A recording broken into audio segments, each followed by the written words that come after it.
Jonesy, 400 games for Leeds, fantastic milestone to reach. It's unreal, Phil, and you know the novelty had never worn off in all those 400 games, 399. And I'm just looking at some of the trophies here, which are symbolic of the journeys that we've been on and the people that we've done it with, and so many have been and gone, and they'll always be with me in my heart, in my memory. And you know, if I was to play another 400 games, which is very unlikely, a lot of these people and these memories and these experiences would always be a part of me on that pitch. And unfortunately we all break down and entropy sets in, we get a little bit older and we can't play forever, but I've been so proud to have represented my my hometown for a long time. I get emotional actually. You know, I grew up watching Leeds for a long time, and I've learnt about players like John Holmes and you know, some real legends who probably did play 800 or 900 games for Leeds, because it was a different era back then. But we're obviously dealing with the cards that we dealt, and to be able to get there to 400 is just massively amazing and massive honour. It's a good legacy to pass on to your kids. When you get to a milestone, it's especially where you are in your career, does it feel even sweeter that you can acknowledge that passing of that milestone?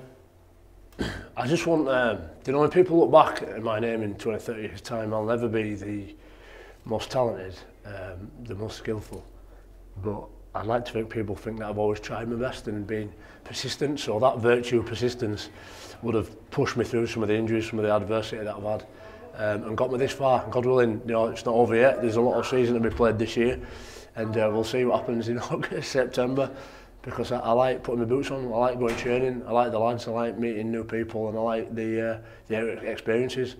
And again, I'll just say it, you know, wearing that Leeds Rhinos badge over your heart it's energetic, and when you're playing at Headingley and you've got your fans, which consist of family and friends for the most part, supporting you. You know, there's no limit to that, and it's amazing, Phil. It does, and I was just saying up there, you know, those moments when you doubt yourself and you think, whoa, this is going to be a tough challenge. You just rely on the experiences that you've had in those 400 and just believe and trust that those experiences are going to get you through that next challenge.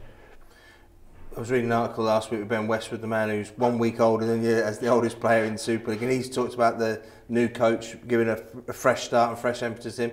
Is it similar to you with the young guys that are now coming into the team and working with those fellas? Yeah, you know what, it's funny. I can't quite get my head around Fortnite, I'll be honest with you. I've always liked computer games, but I'm not there. But it's so funny when you go in changing rooms and boys are all on the phones and talking about different things, and it's a completely different world now from when I went in changing rooms with Barry McDermott or Keith Senior or Yestin Harris, you know, and it was a lot more old school, and they were just grumpy old cavemen. They were like cavemen.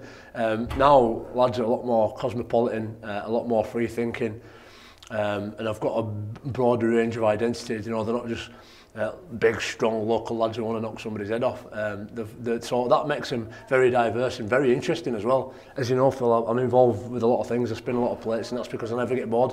I believe we're all made in God's image, and I love to see what image each person brings to the team.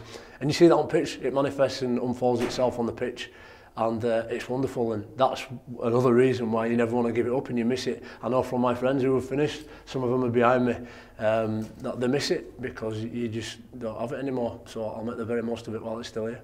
I think you should take a lot of credit for that in terms of talking about those lads being able to not be the cavemen of old and actually have that eclectic look around the world. When they look to someone like you as a senior player and what you've done and thinking what Kev brought to the dressing room and everything else, that allows them to have that in that environment. Yeah, it's funny, you know, because I was always the butt of the jokes when I was a kid.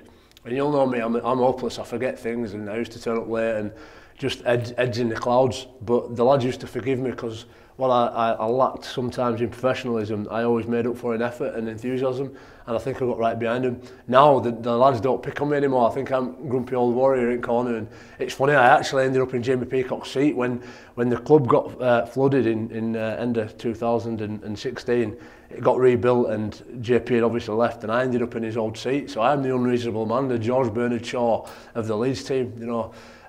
So when Brad Dwyer's in there hammering Ryan Hall, he's taken over Rob Burrow, is the new Rob Burrow. So I used to up at door and a barrage, a torrent of abuse would come at me. But when Rob left, Dwyer took his place, but it don't come at me anymore. So I get a free rein now, and I feel a little bit older and a bit more reverent for it. But it's great to see it, and it still makes me laugh, and it keeps me young at heart.